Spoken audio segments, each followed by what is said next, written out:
One के लिए जाते हैं और गंगा जी के तट पर पहुंचकर निषाद राज को आवाज लगाकर कहते हैं, निषादों के राजा आओ, हमको पार होना है, गंगा जी से हमको पार होना है।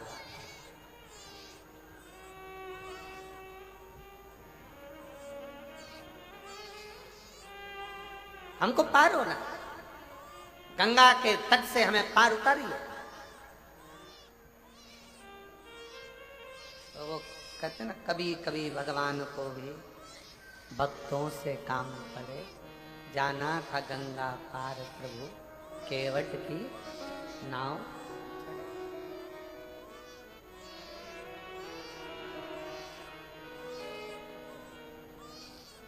हमको पार उतरना है।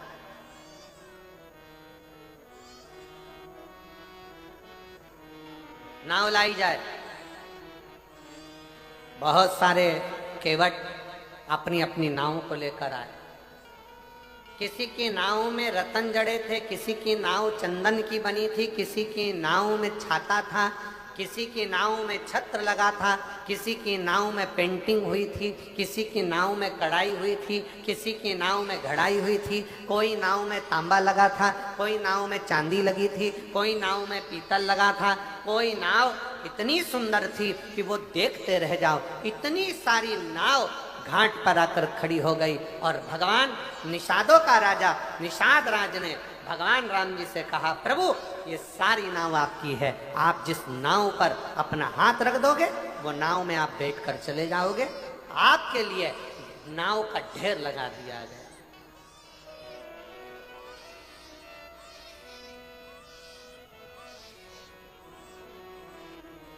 ये सारी नाव आपकी है,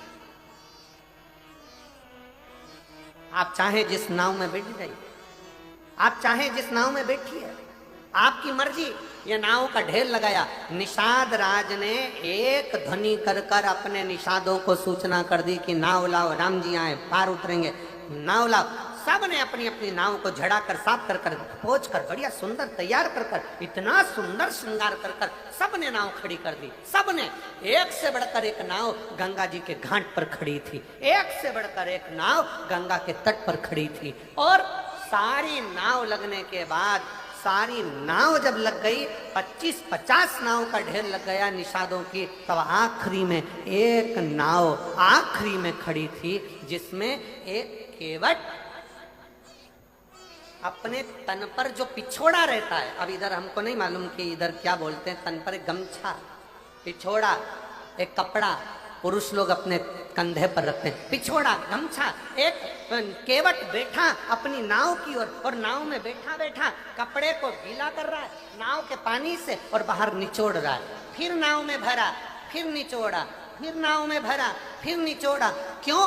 क्योंकि ये केवट की नाव नीचे से फूटी थी और फूटी हुई नाव में अंदर से पानी आ रहा था, तो केवट उस नाव का पानी बाहर निचोड़ रहा था, नाव को खाली कर रहा था। राम जी इतनी सुंदर सुंदर नाव को देखे और देखने के बाद राम जी आगे बढ़ते बढ़ते बढ़ते बढ़ते बढ़ते बढ़ते उस केवट के पास पहुंच गए जिसकी नाव में छेद था, नाव पुरानी थी। और केवट के पास जाकर कहा, केवट तुम्हारी नाव लगाओ, मैं इससे पार उतरूंगा। तुम्हारी आज हमको लगता है आदिवासी क्षेत्र में, वनवासी क्षेत्र में, इस वीराने जंगल में, इस मयाली में, इस कुनकुरी में, जसपुर में अगर आज ये कथा हो रही है तो हमको तो लगता है कि वो केवट का चरित्र याद आ गया कि अच्छी अच्छी नाव छोड़कर भगवान राम उस टूटी हुई केवट की नाव के पास गए। टूटी हुई जिस नाव में छेद है उस नाव के पास।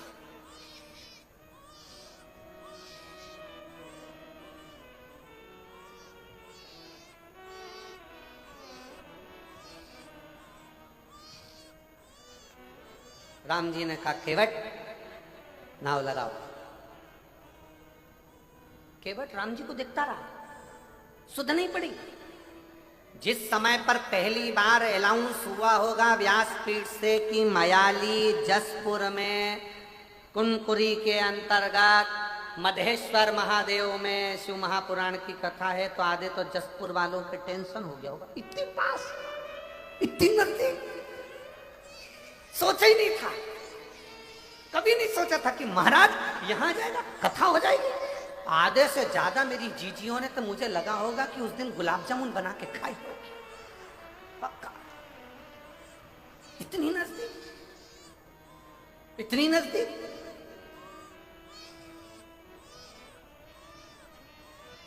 और कई मेरी बेटियां बैठी हैं, कई मेरे बेटा बैठे, कई मेरी जीजियां बैठी, उनको नींद नहीं आई होगी जब तक कथा चालू नहीं हुई होगी ना। इनको बेचैनी अंदर से तड़फन हो रही होगी। 2 दिन बचे हैं, 3 दिन बचे हैं, 1 दिन बचा है, बस आने वाली है, आने वाली शिवपुरा होने वाली शंकर कथा। शिव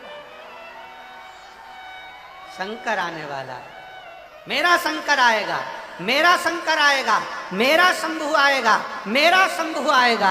उसके हृदय में, उसकी आंखों से शिव को पाने की ललकता बढ़ती गई। मेरा भोला आएगा, मेरा शंभु आएगा, मेरा शंकर आएगा, मेरा शंकर आएगा, मेरा शंकर आएगा। और उसके हृदय में बेचैनी बढ़ने लगी। मेरा शंभु आएगा, मेरा शंकर आएगा, मेरा शंकर आएगा, मेरा शंकर आएगा। जो बेचैनी बढ़ी, शिव को पाने की ललकता बढ़ती चली गई, बढ़ती चली गई। मेरा शंकर आएगा, मेरा शंभु आएगा, मेरा शंकर आएगा, मेरा शंभु आएगा। ललकता बढ़ती चली गई, शिव को पाने की ललकता बढ़ती चली गई। शिव शिव शंकर ओघड़दानी दर्शन देने के लिए पहुंचेगा, उसको पाने की ललकता बढ़ती चली गई। आएगा, मेरा शिव आएगा, मेरा शंकर आएगा, आएगा, मेरा शिव पहुंचेगा, उसको पाने की ललकता बढ़ती चली, बढ़ रही, उसको देखने की, उसको पाने की, उसको निहारने की ललकता बढ़ती चली। और मेरे भोले तेरा सहारा है, मेरे भोले तेरा सहारा है, मेरी नैया साधु किनारा है, मेरी नैया साधु मेरे बाबा तुझे पुकारा है, मेरे बाबा तुझे पुकारा है, मेरी नैया काटो किनारा है, मेरी नैया काटो किनारा।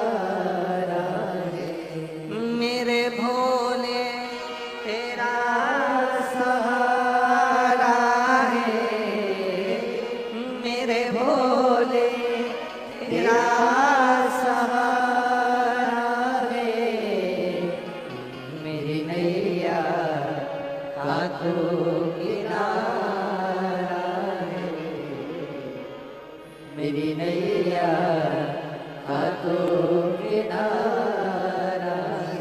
उसकी प्रतीक्षा, उसकी बाट जोना, उसका इंतजार करना, वो आए, वो आए।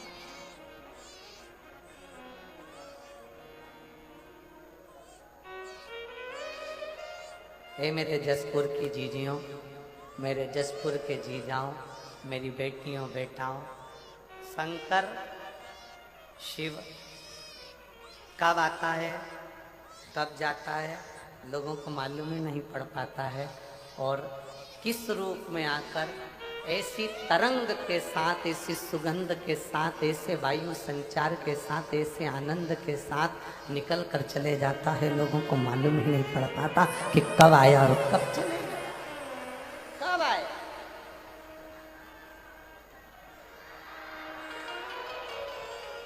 उसको पहचान के नेत्र चाहिए, उसको पहचान करने के नेत्र की जरूरत है, नेत्र केवल केवल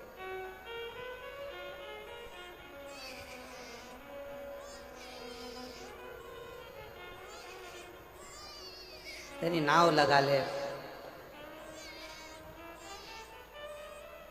तेरी नाव। केवट ने कहा,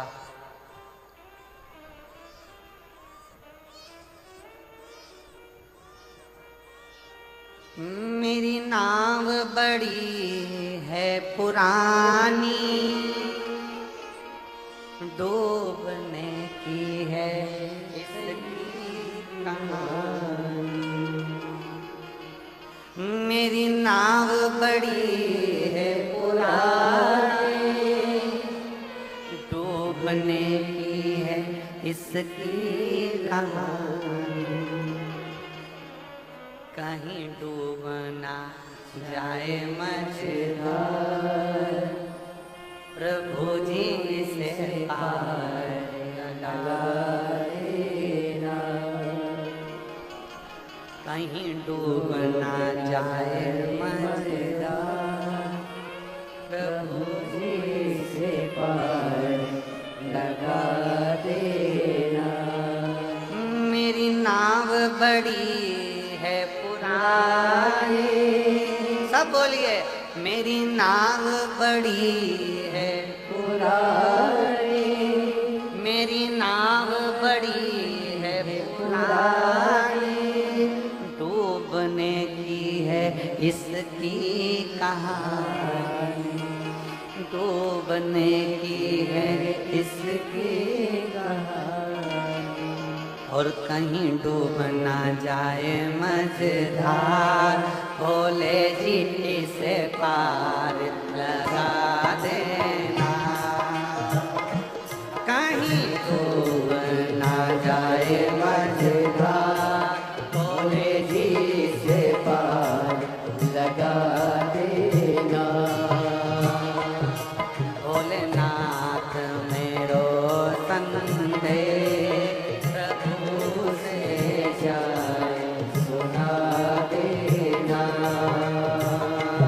नंदीनाथ मेरो संदेश, भोले से सुना देना। नंदीनाथ मेरो संदेश, भोले से जाए सुना देना। नंदीनाथ मेरो संदेश, भोले से जाए सुना देना। मेरी नैया बड़ी रे मझधार, भोले जी से पार लगा देना। मेरी नैया बड़ी रे मझधार, भोले जी से पार लगा देना।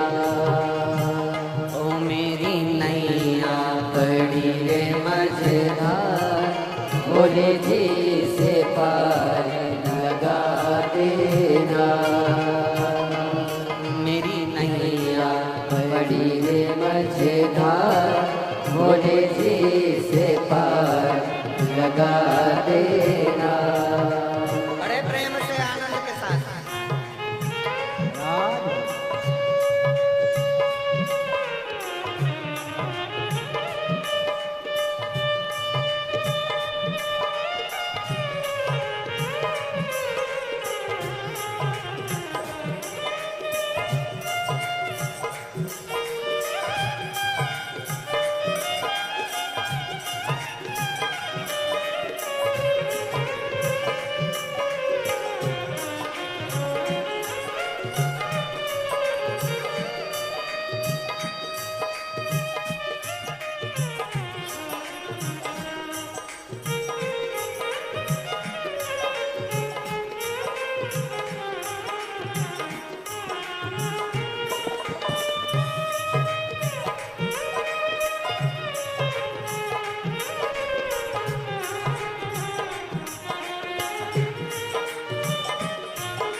तुमको जानो प्रभु जी घट घट की, मेरी नैया भंवर बिच अटकी। तुम तो जानो प्रभु जी घट घट की, मेरी नैया भंवर बिच अटकी। तुम तो जानो भोले जी घट घट की, मेरी नैया भंवर बिच अटकी। तुम तो जानो भोले जी घट घट की, मेरी नैया भंवर बिच अटकी। कहीं डूब ना जाए मझधार, भोले जी से पार लगा देना। कहीं डूब न जाए मझधार, भोले जी से पार लगा देना। कहीं डूब ना जाए मझधार, भोले जी से पार लगा देना। कहीं डूब न जाए मझधार, भोले जी से पार लगा देना।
मेरी नाव बड़ी है पुरानी, डूबने की है इसकी कहानी। मेरी नाव बड़ी है पुरानी, डूबने की है इसकी कहानी। मेरी नाव बड़ी है पुरानी, डूबने की है इसकी कहानी। मेरी नाव बड़ी है पुरानी, डूबने की इसकी कहानी। कहीं डूब ना जाए मझधार, भोले जी से पार लगा देना। कहीं डूब न जाए मझधार, भोले जी से पार लगा देना। डूब न जाए मझधार, भोले जी से पार लगा देना।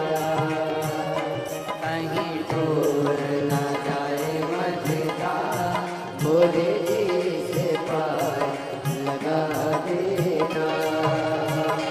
सतगुरु में हो संदेश, भोले से जाए सुना देना। सतगुरु में रोशन दे, भोले से जाए सुना देना।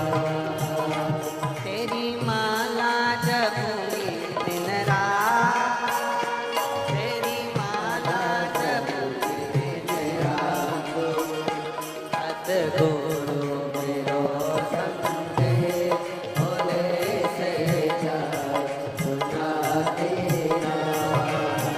सतगुरु मेरो संदेश भोले से जाए सुना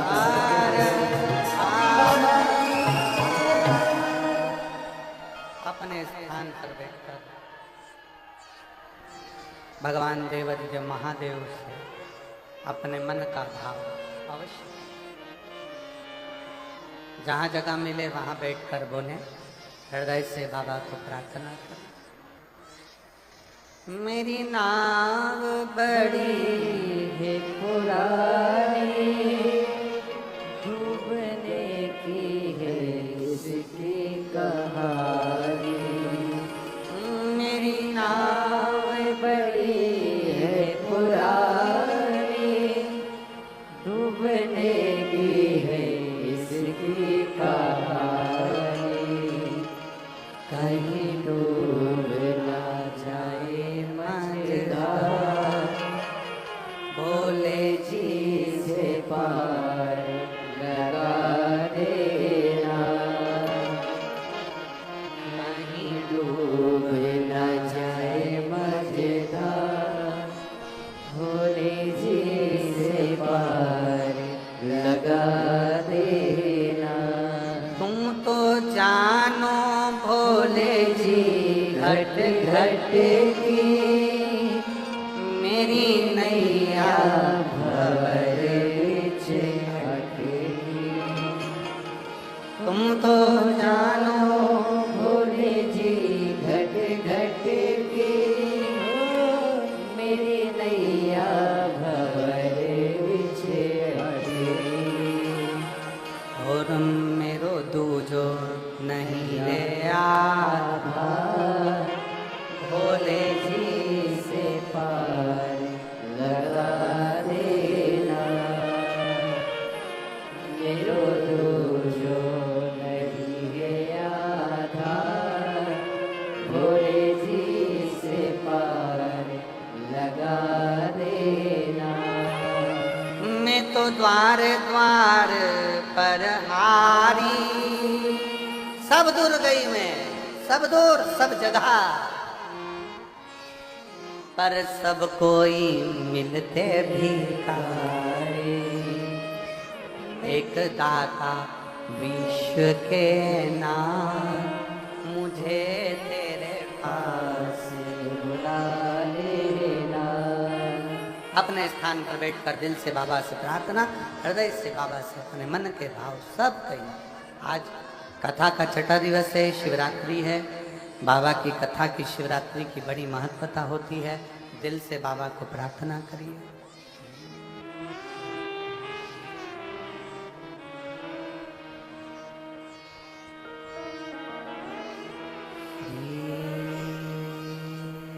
शिवाय नमस्तु श्री शिवाय नमस्तु श्री शिवाय नमस्तु श्री शिवाय नमस्तु श्री शिवाय नमस्तु भोला सब दुख काटो ओ भोला सब दुख काटो शिव शंकर जपो तेरी माला भोले बाबा जपो तेरी माला भोला सब दुख काटो मारा ओ भोला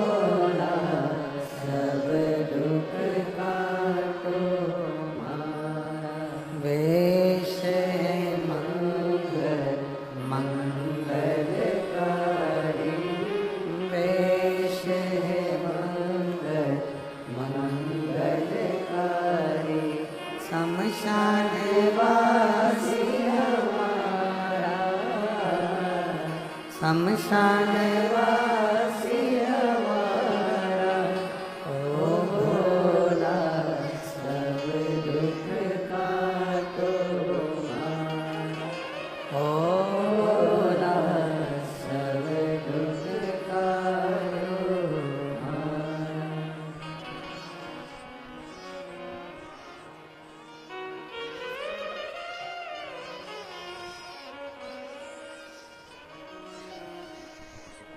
भगवान देवाधिदेव महादेव, भगवान शिव, ओगड़दानी, त्रिकालदर्शी, कैलाशी, अविनाशी शंकर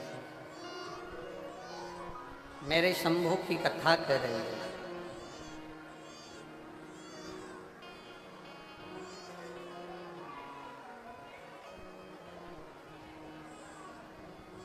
राम जी से कहा गया, राम जी ने केवट से कहा कि पार उतार।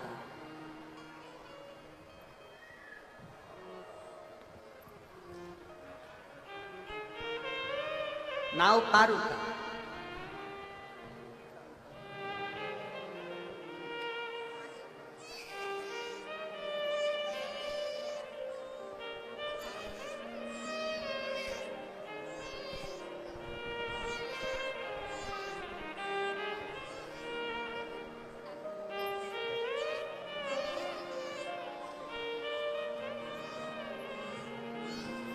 शिव तत्व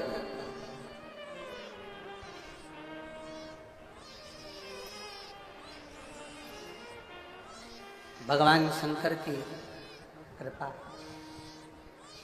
राम जी केवट से नाव मांगते हैं।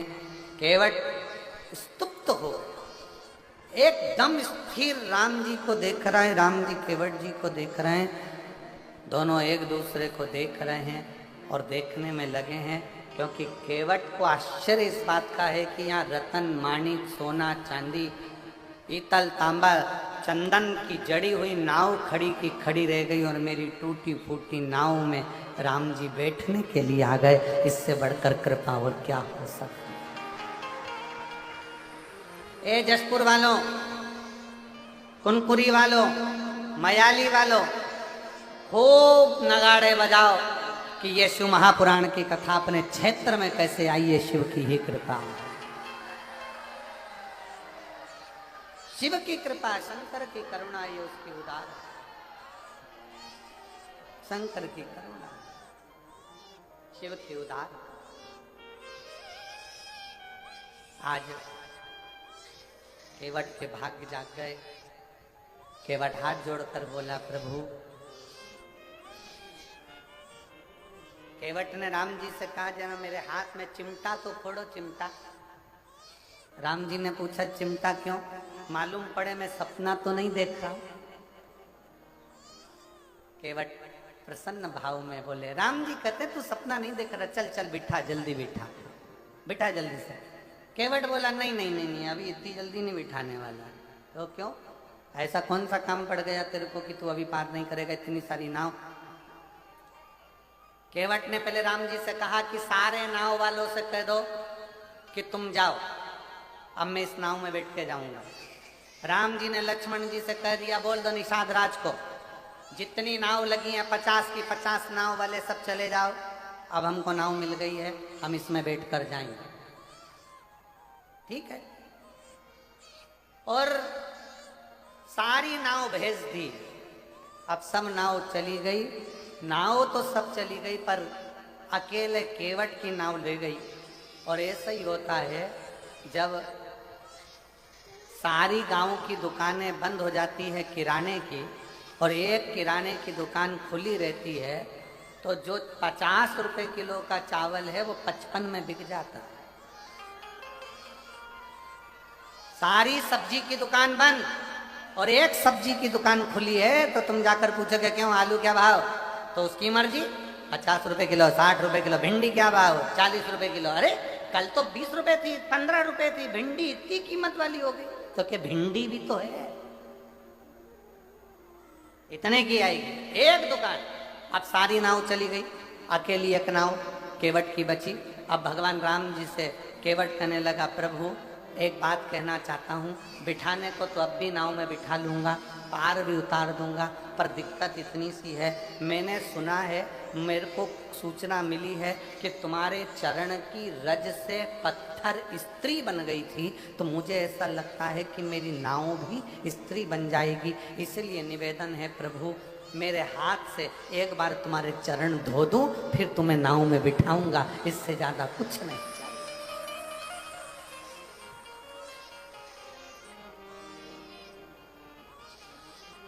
और कभी कभी भगवान को भी भक्तों से काम पड़े,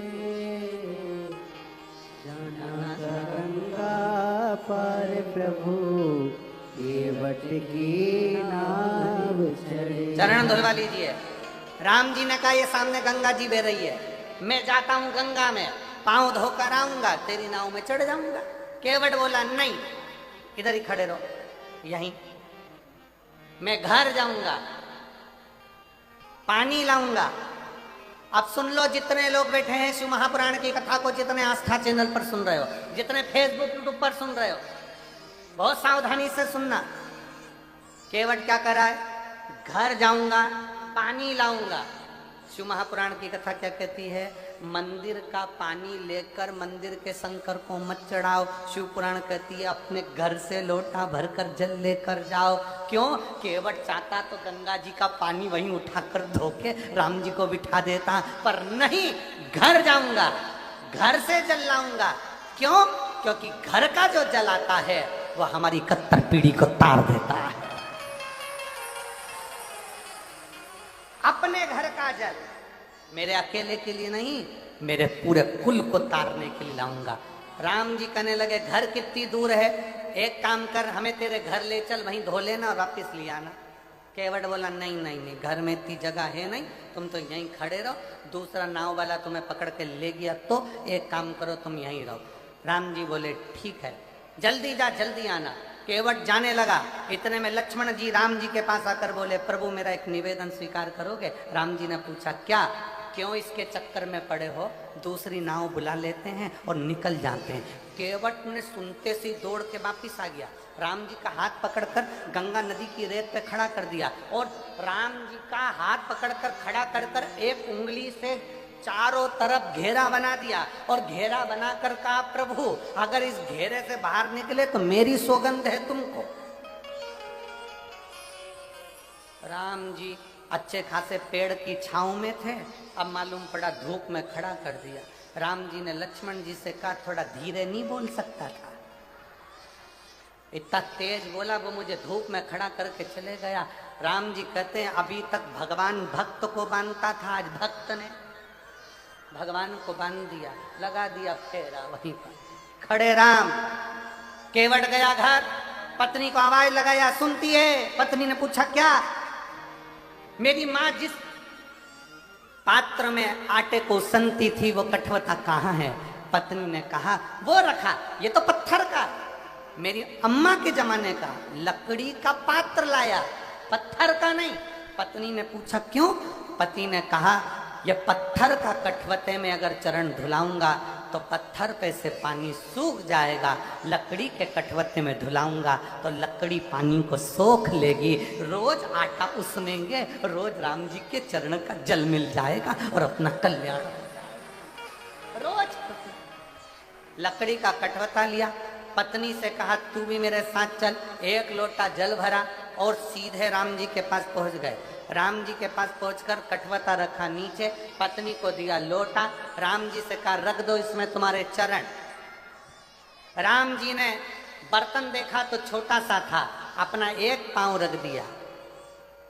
केवट ने कहा प्रभु एक में काम नहीं चलेगा, दोनों रखो। राम जी ने पूछा छोटा सा बर्तन है, गिर जाऊंगा, 2 पांव नहीं आएंगे। केवट कहने लगा बिल्कुल नहीं गिरोगे, एक काम करो मेरा सिर पकड़ लो, मेरा सिर पकड़ लो। राम जी ने मन में सोचा कितना चतुर है रे ये, आज तक भगवान नारायण ने किसी के सिर पे हाथ नहीं रखा और क्या कि मेरा सिर पकड़ो। राम जी बोले मैं गिरना पसंद है पर तेरा सिर पकड़ना पसंद नहीं, नहीं पकड़ो। अब केवट राम जी ने दोनों चरण अंदर रख दिया और केवट ने अपनी पत्नी को पकड़ाया पानी का लोटा। केवट ने कहा तू पानी डाल, मैं इनके चरण धोता हूं। ये कह रहा है मैं हाथ नहीं रखूंगा और मैं भी इनका पक्का चेला, हाथ रखवा के मानूंगा, हाथ रखवा के मानूंगा। और मेरी जीजियों, ए मेरे जसपुर वासियों, कुनकुरी के निवासियों, मायाली गांव के वासियों, ये आपका विश्वास था। जैसे केवट ने सोच लिया था कि मैं राम के हाथ रखवाऊंगा, आपने सोच लिया था एक बार शिव महापुराण की कथा जरूर हो। आपका विश्वास। राम जी के चरण केवट धोने लगा। धोते धोते केवट ने परात को, वो कटवते को हिलाया। हिलाते से राम जी घबरा गए। क्या कर रहा है, गिराएगा? केवट बोला नी गिरोगे, मेरा सिर पकड़ो हो। राम जी बोले नी पकड़ूंगा। अब नी पकड़े तो केवट ने फिर हिलाया। लक्ष्मण जी बोले भैया जाते जाते हड्डी वड्डी टूट जाएगी, पूरा वनवास यहीं हो जाएगा और इसके चक्कर में अपन पड़े रह जाएंगे, तुम तो पकड़ लो। राम जी ने अपना एक हाथ केवट के सिर पे रखा। केवट ने सोचा एक हाथ तो भगवान तुम कजन कित्तों के सिर पे रख दोगे, जब दोनों हाथ रखा है तो बात हो। केवट ने फिर हिलाया। राम जी के पकड़े, गिराएगा क्या? और जो सिर पकड़ा, देवता पुष्पों की वृष्टि करने लगे। धन्य है रे केवट, तू धन्य धन्य। जैसे देवता पुष्पों की वृष्टि करे थे, आज इस वनवासी क्षेत्र में, आदिवासी क्षेत्र में, ये पूरे क्षेत्र में आज देवता भी ऊपर से देख रहे होंगे कि शिव पुराण इतने वीरान जंगल में, इतने वीरान जंगल में, गजब। तो देवता भी ऊपर से बैठे बैठे पुष्प वर्षा तुम्हारे लिए कर रहे होंगे कि शिव की कथा का आनंद ले रहे। चरण धोए, चरण धोए, चरणामृत लिया।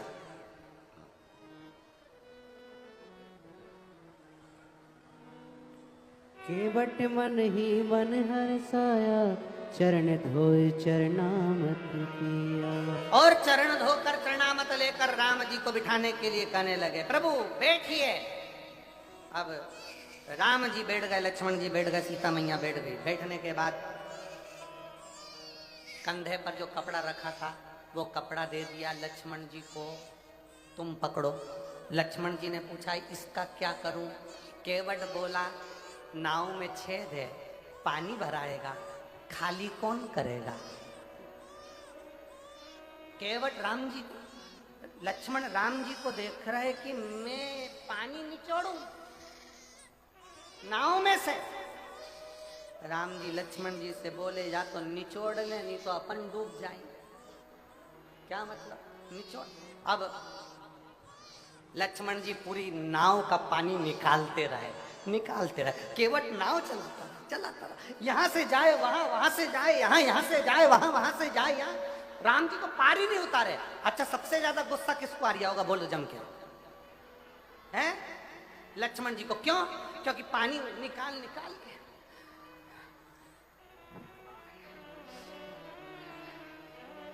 लक्ष्मण जी को सबसे ज्यादा गुस्सा आ रहा।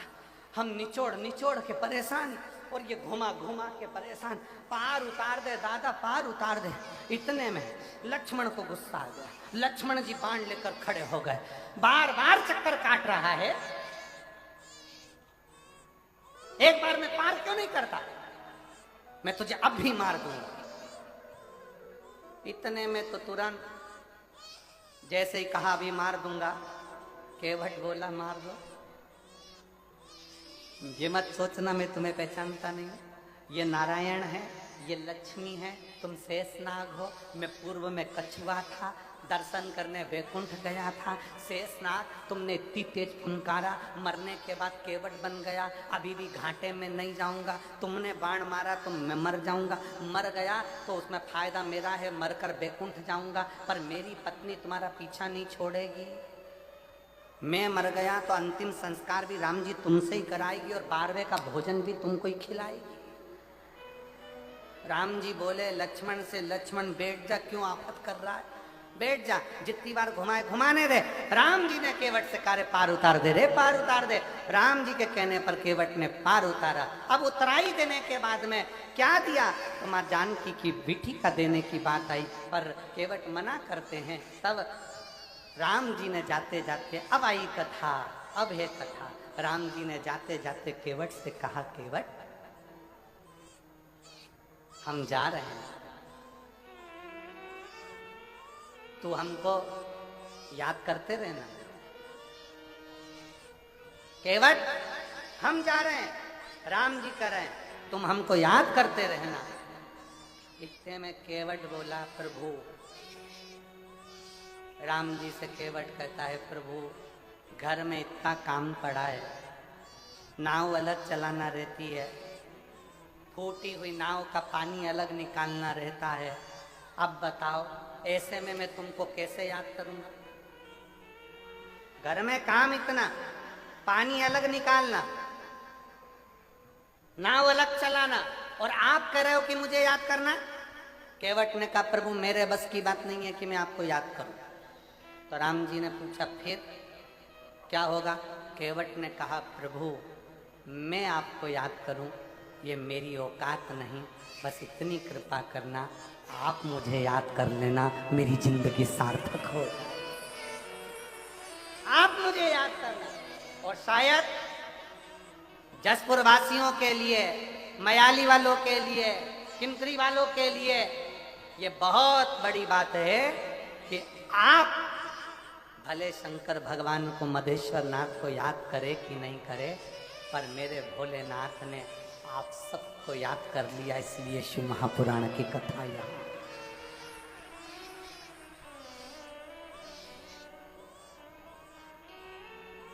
इसलिए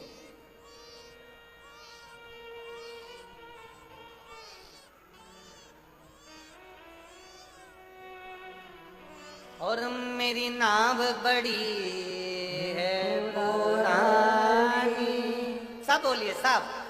मेरी नाव बड़ी है पुरानी और डूबने की है इसकी रवानी। मेरी नाव बड़ी है पुरानी, डूबने की है इसकी रवानी। कहीं डूब न जाए मझधार, भोले जी से पार लगा देना। नाव से मतलब केवल नाव का मतलब नहीं है ये शरीर, नाव का मतलब है हम। मेरी नाव बड़ी है पुरानी, डूबने की है इसकी रवानी। और कहीं डूब न जाए मझधार, भोले जी से पार लगा देना।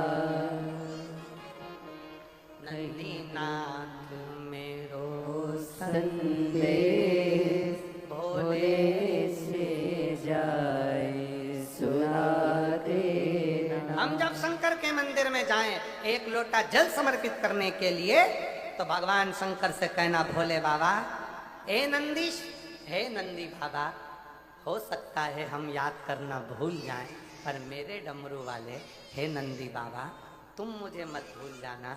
मैंने एक लोटा जल चढ़ाया है ना, एक दिन शंकर को लेकर मेरे दरवाजे पर जरूर आना। इतनी कृपा जरूर, इतनी दया। और तुम तो जानो भोले जी घट घट, हर एक के घट की बात जानता है, इसलिए उसका नाम शिव है। एक पत्र देखिए,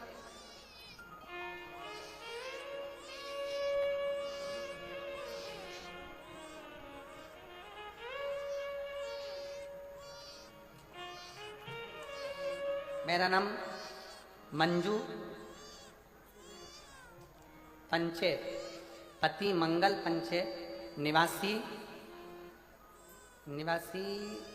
जरा पढ़ के बताओ तुम लोग, एलईडी पर पढ़ो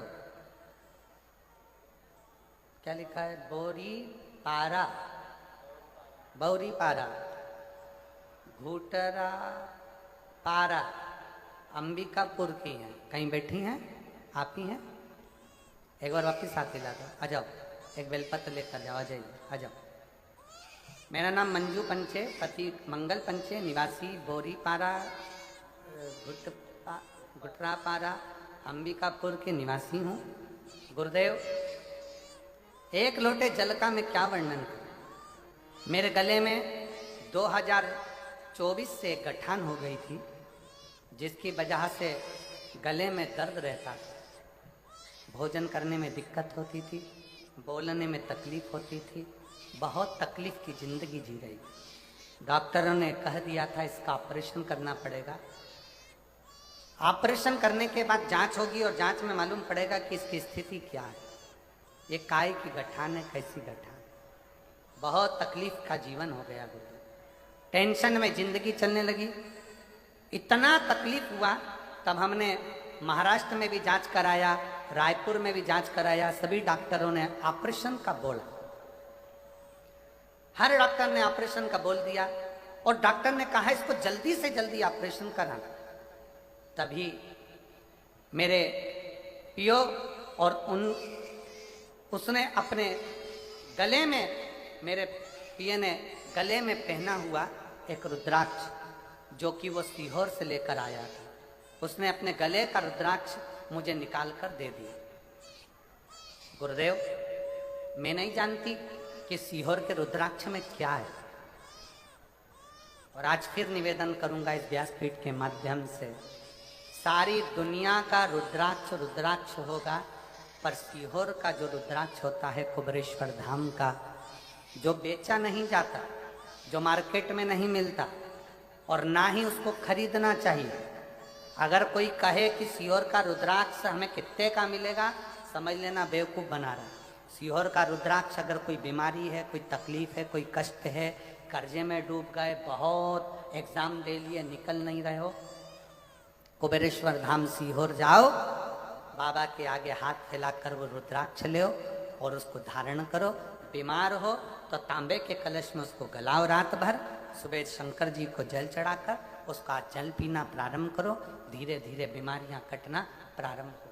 और अब तो बधाई आपको कि 25 तारीख से रुद्राक्ष वितरण चालू हो चुका है। आज दूसरा दिन रुद्राक्ष वितरण का हो गया। ऐसे रुद्राक्ष वितरण सुबह 10 बजे से 5 बजे तक सीहोर में रोज हो रहा। आप जाओ और लो। सीहोर का रुद्राक्ष ना कोरियर करा जाता है, ना बेचा जाता है, ना भेजा जाता है। उसका रुद्राक्ष तो बाबा के चरणों में मांगकर कंकर शंकर पूजन कर कर लाया जाता है। बाबा, मेरे पिए ने मुझको गले से रुद्राक्ष निकाल कर दे दिया और कहा दीदी इस रुद्राक्ष को पानी में गला कर पियोगी ना तो आराम लग जाएगा। मैंने उससे पूछा ये रुद्राक्ष कहाँ का है, तो उसने कहा ये सीहोर का रुद्राक्ष है जो मैं लेकर आया। पहले तो मुझे विश्वास नहीं हुआ, फिर मैंने उसको तांबे के कलश में गलाकर शंकर जी को जल चढ़ाकर पीना प्रारंभ करा और बाबा का ऐसा कृपा हो गई कि गुरुजी मेरे गले से आवाज भी निकलने लगी और मेरे को खाने में भी दिक्कत नहीं हुई। और मेरे गले की जब दूसरी बार जांच कराई तो मेरे गले में से वो गठान चली गई, गल गई। मैं बाबा को यहाँ प्रणाम कर, मैं शिव को नमन करती हूँ। मेरा ऑपरेशन नहीं हुआ, ऑपरेशन की नौबत आ गई थी, पर बाबा ने मुझे ऑपरेशन भी नहीं होने दिया और मेरी गले की गठान शिव कृपा।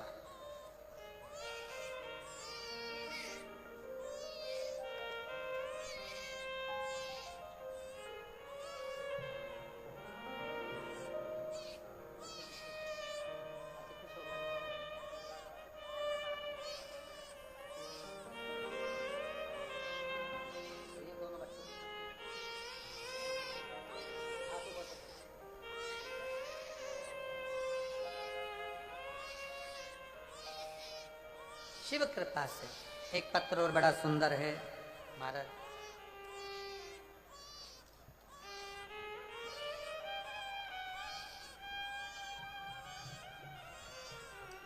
देवंती कंसारी, पति श्री राम विलास कंसारी। मैं सीतापुर मध्य प्रदेश छत्तीसगढ़ की रहने वाली हूँ। मेरा मोबाइल नंबर ये है, कहीं बैठी हो तो हाथ हिला सकती हैं। देवंती कंसारी, पति श्री राम विलास कंसारी, सीतापुर। कहीं बैठी हैं? आ जाओ, एक बेलपत्र ले जाना, आ जाइए, आ जाओ। मेरा मोबाइल नंबर ये है। गुरुजी, मैं अपनी सहेली के कहने से 2021 से ही कथा सुनना प्रारंभ करी। पंडाल में बैठकर एक दिवसीय कथा मैंने मुंगेली बिलासपुर में सुनी। मेरी बेटी भिलाई में नीट की तैयारी कर रही थी। अपनी बेटी जो बार बार एग्जाम देती और क्लियर नहीं होता, तब मैंने अपनी बेटी को 1 लोटा जल चढ़ाने को कहा और पास के मंदिर में जाकर 1 लोटा जल चढ़ाती और नीट की परीक्षा की तैयारी कर। गुरुदेव, आपने कहा कि पढ़ाई को 4 गुना करो, विद्याध्ययन 4 गुना करो, रात दिन एक करो, और साथ में शंकर जी पर एग्जाम देने जाओ तो एक बेलपत्र पर शहद लगा कर जाना। मैंने अमलेश्वर रायपुर में 7 दिन की कथा पंडाल में बैठकर सुनी। बाबा से प्रार्थना करा, बाबा इतने साल से बेटी नीट की परीक्षा दे रही है, नहीं हुआ।